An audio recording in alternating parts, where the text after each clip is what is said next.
ဆောရကဟောတယ်ပတိရူပေဝတေတိတိမင်းကြီးပွားတွတ်တဲ့ခြင်းလို့ရှိရင်ကိုယ်နဲ့တင်တော်တဲ့နေရာရွေးချယ်ပြီးနေထိုင်ပါတဲ့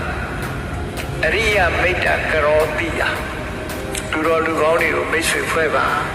သူတို့စီကပညာတွေရဖို့ဉာဏ်တွေရဖို့ဆုံးမတွေရဖို့သူတို့နဲ့ပေါင်းစပ်ပါ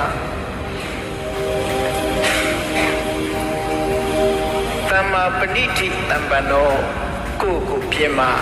အကောင်းဆုံးဖြစ်အောင်ပြင်မာလို့ဆိုပုပ္ပိပုညကတောနရောအတိတ်ဘဝလည်းကုသိုလ်ကောင်းတွေလုပ်ခဲ့တယ်ဟောဒီ14ပါးတက်ပတ်သွားပြီဆိုလို့ရှိရင်တဏ္ဍဉ္ဉံယတောကိတ္တိဒုက္ခစေတံဒီဝတ္တိ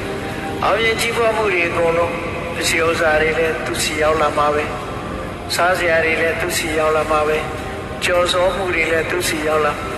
အောင်မြင်ကြီးပွားမှုချမ်းသာဒုက္ခတွေအားလုံးသူစီကိုရောက်လာလိမ့်မယ်လို့မြတ်စွာဘုရားဒီလိုဟောတာနော်အောင်မြင်ကြီးပွား14ပါးဆိုတာဒီလေးကိုဆိုလို့တယ်ပေါ့အဲ့ဒါ